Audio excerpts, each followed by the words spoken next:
Hey guys, how you doing today? Just out for a walk with my little guy. Hey, he's just sniffing around right now. What's banging around in my head today? I mean, as the COVID-19 crisis evolves and moves forward, we're getting all the signals that it's going to be a long-term sort of thing. I think people are beginning to understand and sort of settle in that this isn't going to be something that is going to be resolved in short order. I think people were sort of hoping that might be the case, but I think that is wishes that have been dispelled. I think people are settling in. They understand that April is probably going to be lost to this, at the very least. For goodness sakes, now we're talking about taking measures so that maybe we can get a summer out of this. Yeah, 2020 really shaping up to be a year, right? Here in Canada, the Liberals and the liberal media and the sort of the liberal organization are really consistently and reminding us and really bracing us for the inevitable handing over of the society back to the capitalist death cult. That's their goal, very clearly. They made the right decision at the beginning of all this to embrace socialism and to recover it from the capitalist death cult and to really make everything safe for people, really build an economy that start focusing on building an economy that is more socialist inclined, has socialist ideas at the forefront. We can go farther, of course, as socialists, transferring workplace power to the workers. All of that kind of stuff can be done once this crisis has been resolved. But one thing we absolutely need to entrench and fight tooth and nail against is their attempt to hand the society back over to the capitalist death cult, and we really shouldn't allow that to happen. You can see down in the States exactly what it means to, when I say capitalist death cult, I'm taking that very seriously. That's a very serious statement. They are way behind the curve in the States. And I no longer believe, the narrative is out there that it's due to incompetence. I don't think so. I don't think it's incompetence. I don't think it's negligence. I think it's just that, A, they don't care about human life. They don't value it. And B, I think there is a section of our leadership that really does revel in the misery of others, and is taking pleasure from the idea that millions will die because of their inaction. And so their inaction is what we will get. What I think is really worth looking at, though, and what I think is really worth paying attention to, is what's being called the stimulus bill, or the bailout bill that got passed in the United States. We should call it a theft, because that's what it is. It's an abject, outright theft, and a complete disintegration of anything any society would consider normal behavior. Like the oh, I've lost my little dog. No, there he is. Yeah, there he is, being sketched out by bags floating around. What a sweetheart. So what the Americans have done is they've used this crisis as an opportunity to pass a bill that gives everyone $1,200. Yeah, that'll do for no amount of time whatsoever. And with that $1,200, Americans will just transfer that over into the landlord class, it's essentially a subsidy for landlords, just being funneled through the American populace. But on the outside of it, the amount of money, this is the largest transfer of wealth from the bottom classes to the upper class in the history of human existence. Like this moment that we are in right now is textbook moments. This is what people talk about in textbooks, is the outright theft that is going on right now, where money is being funneled away from taxpayers and away from the poor and the vulnerable and people who actually need it, and is being funneled into the coffers of a rapacious, psychopathic billionaire class who is using this crisis as a moment to purchase more assets for themselves. That they're taking the money that the American people generate, or will generate in the future, and because assets right now are going to be cheap, because there's going to be this window where assets are cheap, they're going to be able to buy these assets cheaply with money given to them by the government. This is fascism. The word to describe this is fascism, and we need to begin talking about it that way. The fascists that have taken over the government have absolutely no difficulty whatsoever abandoning huge segments of the populace, members of the capitalist death cult calling for people to just continue working or go back to work. They don't care if you die, right? It's pretty obvious. It's pretty clear. What has been most shocking during this first period of time are the bootlickers. The bootlickers have been very surprising to me. This group of people who are actively being abandoned, who are being betrayed, abandoned, discarded, still standing up and defending this system that by its very definition is abandoning them. It's like watching someone go down with a ship while saying that the ship isn't sinking. It really is shocking to see. There's this great clip that's circulating right now from a movie called Eric the Red. It's an early Tim Robbins film where lots of people from the Monty Python crew were in it as well. And there's this scene where I believe it's called New Brasilia or something like that. They're in this land, and it's an island that's sinking.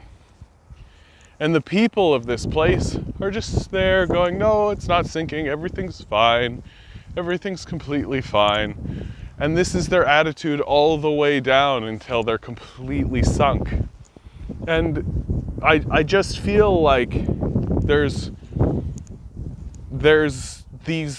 large segments of the population, large enough in any case, that really are acting this way, that they are watching, they're standing on an island that is sinking while denying completely that it's happening. And they're going to deny it until the island is gone and they have drowned. They will die saying, no, everything's fine, everything's normal. It's completely shocking to see, and yet I see it every single day. I go online, I look in comment sections, and it really is staggering that people cannot see that that a pot is a pot. They can't see that what is in front of them is a theft from a group of oligarchs who have abandoned and are setting up to continue to abandon more and more people.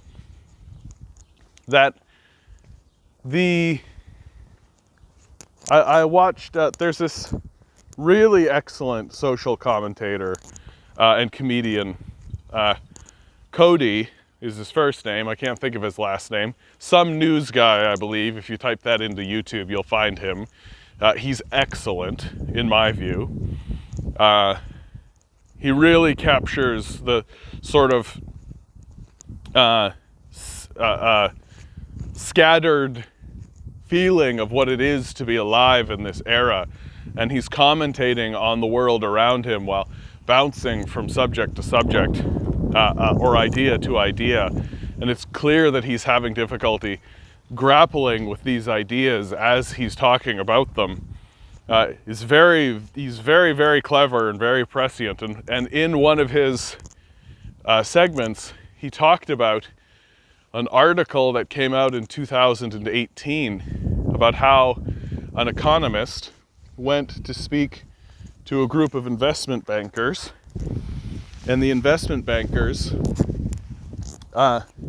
he was expecting to kind of give a talk about what to do in the economy and how to sort of come together and help things along.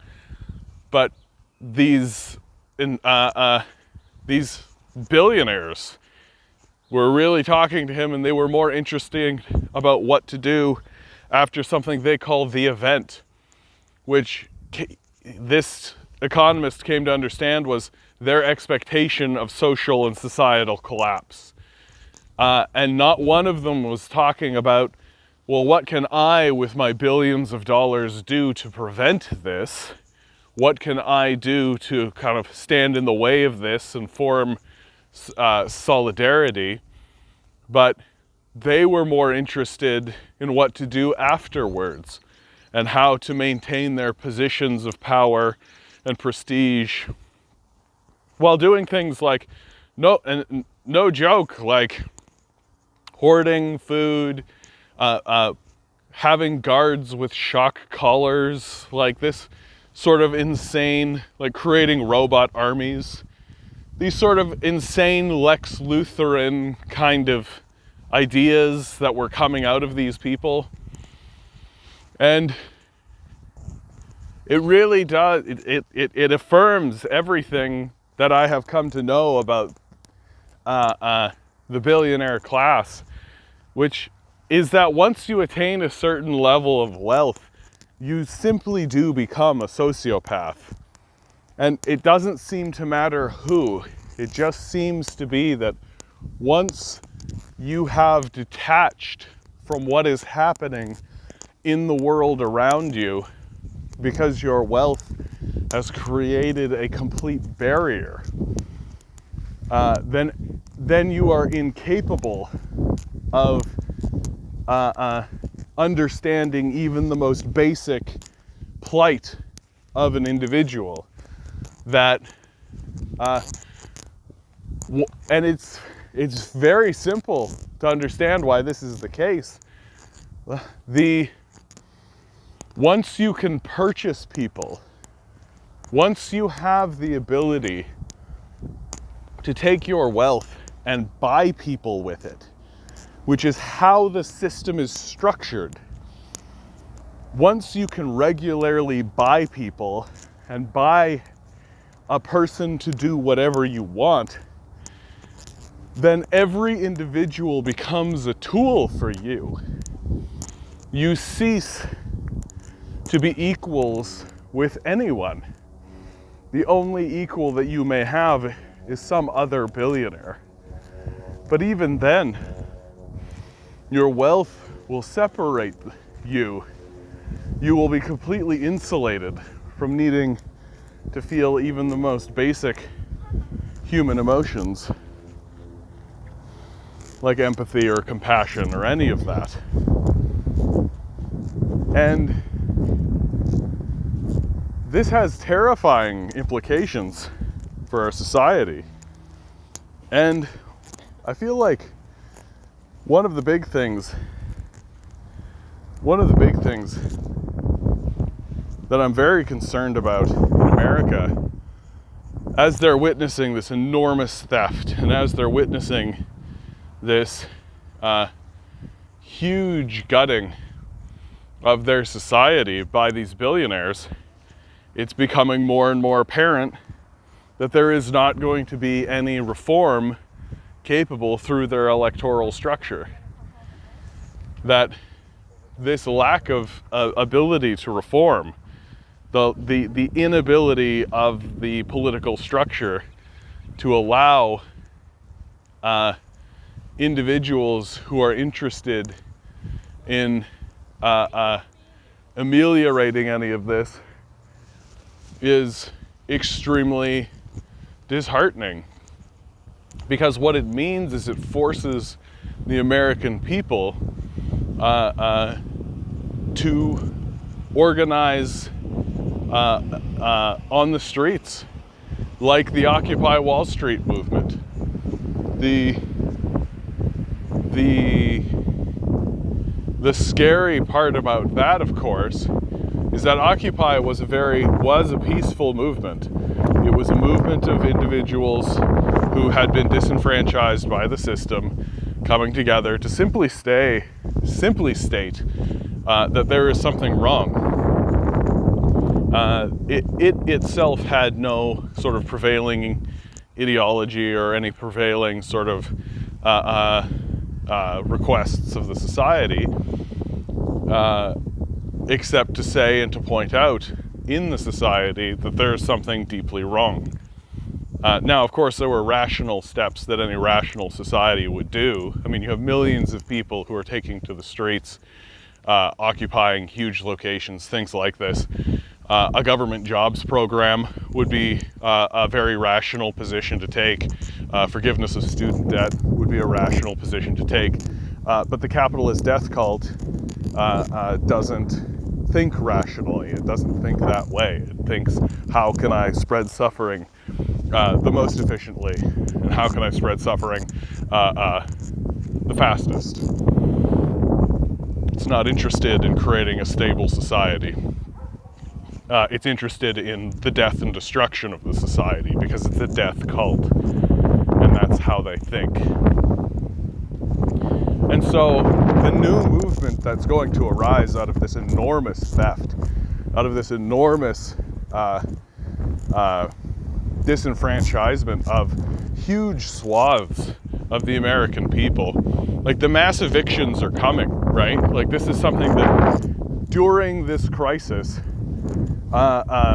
Americans will be evicted from their homes, and those homes will then be sold to a billionaire class who stole the wealth they got to buy it from the American people in the first place. This objectively evil act is going to occur, and when another Occupy-like movement comes up, it may not be so inclined to keep things peacefully, and it's hard to blame them. And it's difficult for me to say that they should keep things peaceful. That while there is inside of me this kind of Christian upbringing that says, no, we need to approach these situations with love, and we need to go forward without threat of violence coming from us. At the same time, it's very difficult for me to, it would be very difficult for me to stand in the way or attempt to even argue back against someone who was forming a militia in order to fight back against this objectively evil act that is appearing before our eyes. For us here in Canada, it's terrifying to watch. It's always been terrifying to watch, but now the pot is truly going to be boiling over, and it's truly, the ruling class has made it very clear that they're not afraid of the populace. They're not concerned about the populace. Whether that's delusional thinking or not, we'll see. But it's one of the things that no one truly wants to discuss or comment on is the fascist nature of the American military. That the American military for decades now, if not since the inception of the country, has been a fascist organization. That it's never been interested in life, liberty, or the pursuit of anything, right? It's interested in death and destruction for the sake of death and destruction. It's interested in overthrowing rulers who have been democratically elected. It's interested in overthrowing tin pot despots who have been put in by the American military in the first place. The military exists only to protect and spread the wealth and prestige of the corporate class, which they are. Snidely Butler, who was an American general in and around World War II, coming out of World War I, wrote a paper called War is a Racket. And he completely accurately pegged this. He said straight that if there was a war effort and it was meaningfully done, there's a way to do it to ensure the well-being of all the participants as far as they can go. But this is not how America operates. War is an opportunity for these corporate forces to collect wealth for themselves. And if you were to structure the war effort in a way that the wealth could not be collected by the capitalist death cult, then suddenly the reasons for war would disappear and there would be no war whatsoever. We're in truly terrifying times. Truly terrifying times. And I think that needs to be stated and then restated and then stated again. That if you are feeling scared, you are right to feel that way. You are not alone in that. I feel scared about what's to come. I feel a deep uncertainty about what's to come. At least here in Canada, we understand that when crisis comes, we abandon the capitalist death cult as it abandons us, and we embrace socialism. Once the crisis passes, of course, we'll hand it back over to the death cultists. In the United States, there is no socialism. It is simply the death cult. And it's time to fight back. If you're an American and you're listening to this, it's time to organize. It really and truly is. I know here in Canada, I'm working to organize. I'm working to get with people in order to help ameliorate the situation we find ourselves in. But if you are in the United States, that organization is no longer a theoretical. You must do it. You must do it. You must organize strikes. You must organize occupations. You must do this, because the capitalist death cult that you live under is certainly organized against you, and they certainly will abandon you the second it earns them any amount of profit to do so. And they've illustrated it over and over again. This crisis is absolutely a test run for some larger event or situation. That, let's say, suddenly climate change, let's say suddenly there's a solar flare, right? Suddenly there's some sort of situation, right? And electronic equipment is knocked out. The billionaire class will leave it that way and abandon you to it. They're not going to pay money to rebuild the electrical system or to do any of that kind of stuff to help you out.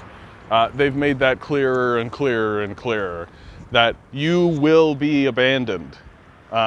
And that's their goal. It's not a side effect of anything. It's what they want. You either work for them or you can go and die. And those are the two options that the capitalist death cult will give you. So now is the time to organize.